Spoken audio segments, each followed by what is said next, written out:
activa. Y cuando yo ya tenga esa consolidación oxidativa, yo puedo promover metabolismo aeróbico. No es que beta oxidación esté apagada, pues beta oxidación está funcionando, pero el aporte que tiene energía es mínimo. ¿Por qué? Porque el estímulo yo ahorita lo encendí con la producción acá de todo el metabolismo de carbohidratos. Entonces, carbohidratos está manteniendo este sistema acá. Usted no se puede acabar el glucógeno, para nada, porque vamos a ver ahorita que hay otro tipo de tejidos que dependen únicamente de la producción de glucosa plasmática. Entonces, si yo me acabo el glucógeno o me acabo todos los metabolitos que pueden hacer gluconeogénesis, yo estaría dejando plasma en cero con glucosa. Y yo no puedo hacerlo. Entonces, ¿qué voy a hacer? Voy a empezar a degradar glucógeno mientras tengo la capacidad o la suficiente, digamos, compensación en cuanto a fosforilación oxidativa para mantener la producción de glucógeno. ¿Sí? Entonces, digamos que beta oxidación está funcionando, pero lo que va agarrando fuerza para volverse la fuente principal de producción de energía, yo ya puedo, no es que apague tampoco esta ruta, solo que queda más baja, únicamente para empezar a producir glucosa plasmática. ¿Sí? De hecho, en algunos entrenamientos, por ejemplo, ya con atletas ya que son realizados por nutricionistas y todo lo demás antes de competencias y eso, se recomienda que tengan dietas altas en carbohidratos. Por ejemplo, hay algo bien famoso, lo mencionan mucho en lo de Cobán, ¿es media maratón o es maratón?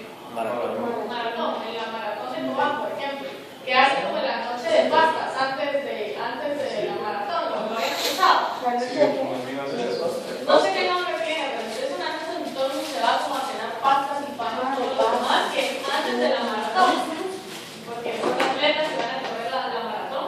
Entonces, ¿qué pasa? Esos carbohidratos sirven para poder reabastecer, digamos, a tope la reserva de glucógeno. Obviamente, pues entra todo lo demás. Si usted no es atleta y no hace ejercicio y todo lo demás, lo más probable es que esa noche de pasto termine convirtiéndose en tejido adiposo antes que hacer la reserva de glucógeno. Antes de una competencia, por ejemplo. Pero para los atletas también, ¿no? Porque no vamos a dar inmediatamente esa. O sea, no le puedo decir a mi cuerpo todo lo que me va a comer, convertir en Es que voy a otra cosa acá.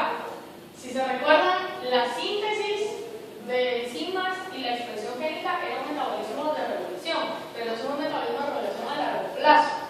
Si no soy atleta y tengo preparación en cuanto a ejercicio y todo lo demás, quiere decir que seguramente esos mecanismos de regulación en algún momento están encendidos si yo le voy siguiendo gradualmente en base, podría considerar acá el artículo que revisamos en algún momento, en base al 60% para ir alcanzando nuevos niveles de equilibrio. Por ejemplo, quiere decir que yo estaría estimulando la síntesis de más enzimas en ese entonces. ¿Qué puede pasar? Yo puedo venir y puedo generar, por ejemplo, más glucogeninas, hacer más moléculas de glucógeno y, por ejemplo, mi nivel de almacenamiento de glucógeno, yo atleta, podría ser mayor o superior al suyo. Entonces, ¿qué va a pasar? Yo voy a tener mayor capacidad de resistencia, entonces el metabolismo aeróbico es suficiente. Si mis niveles de glucógeno son bajos y prácticamente inútiles, por ejemplo, porque yo no tengo acostumbrado al hígado a mantener estos niveles de contracción muscular, ¿qué va a pasar? Mis niveles de glucógeno probablemente se acaben rapidísimo o yo tenga bajas en los niveles de glucógeno.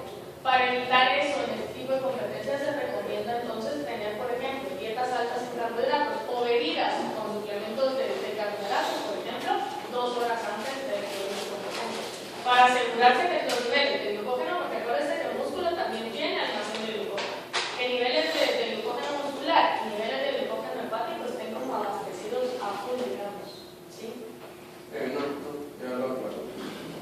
¿Qué era? No, que por ejemplo,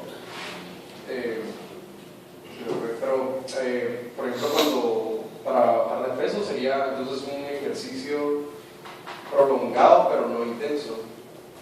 Prolongado pero no intenso, exacto, sin constante. Y por eso, si usted quiere bajar de peso, se recomienda correr, ¿sí? Correr o bicicleta, por ejemplo, o aeróbicos o ejercicios así, antes de meterse a hacer pesas. Porque si usted se mete a hacer pesas, por ejemplo, usted empieza a trabajar toda la parte de la masa muscular y todo lo demás, ¿sí? Y empieza a perder entonces toda esa degradación del tejido adiposo. Y de hecho llega un estado donde uno empieza a perder peso y luego deja de perder, aunque usted siga haciendo el mismo ejercicio. Y ahí es donde usted debe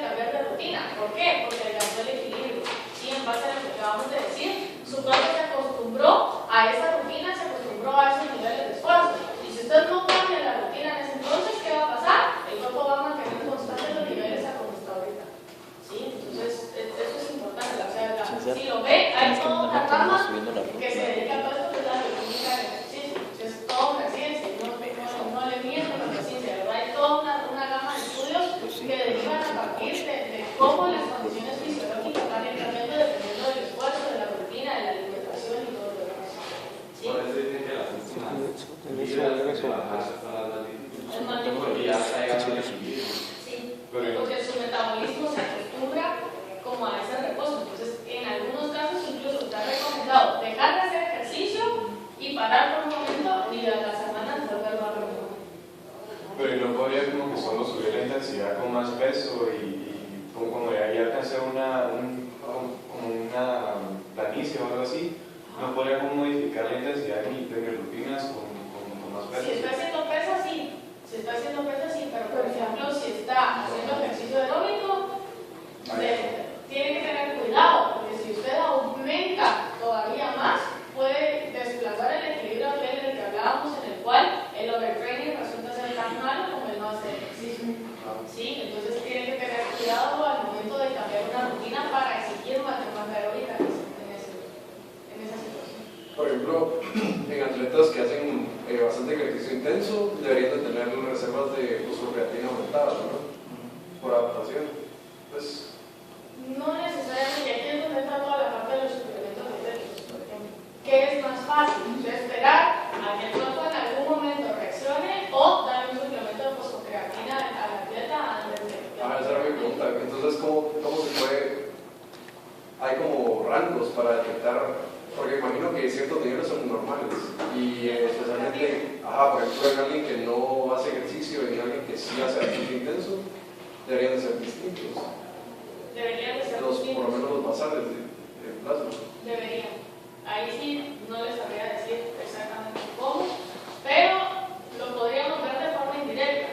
Por ejemplo, si yo estoy diciendo que la fosfocreatina termina siendo creatina y que la creatina se convierte en creatinina, ahí sí les puedo decir. Los niveles de referencia de creatinina en orina para una persona que hace ejercicio van a ser más elevados. Pues probablemente sean más elevados porque produzcan más creatina y que venga a partir de mayor degradación de fosfocreatina. Y al tomar los suplementos aumentaría mucho más. Al tomar suplementos aumentaría más. Y no necesariamente sería un indicador de una disfunción en la función renal.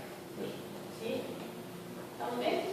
Cuando se dan cuenta, estamos buscando clases desde el día 1 hasta acá. ¿Sí? Que es al final lo que a mí me interesa. Que ustedes tengan todas las rutas metabólicas, digamos, sentados para pensar qué es lo que está pasando de acuerdo a la condición que llegue a desarrollarse.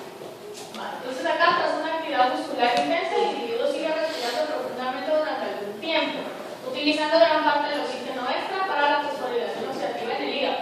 Esta situación ya la habíamos discutido en algún momento. Yo les dije, se van corriendo de aquí al campo y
eran, o sea, medio largos los periodos cuando lo hicimos.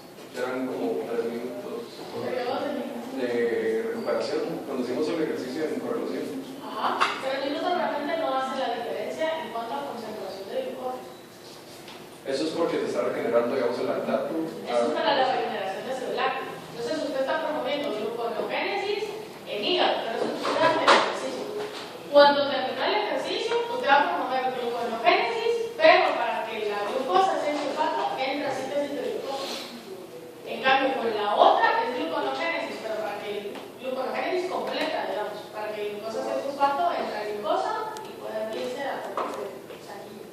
¿Sí? Entonces digamos que son dos situaciones de gluconeogénesis diferentes. Si lo piensa, músculo puede hacer gluconeogénesis, sí, pero no completa, porque la puede hacer hasta glucosa 6-fosfato y puede hacer gluconeogénesis a glucosa 6-fosfato. ¿Para qué? Para que se entre a producción de glucógeno muscular. O sea que durante el ejercicio es para luego regenerar concentraciones de glucosa y después sería para regenerar las de glucógeno. La gluconeogénesis. Entonces aquí está, esto es lo mismo que hemos hablado.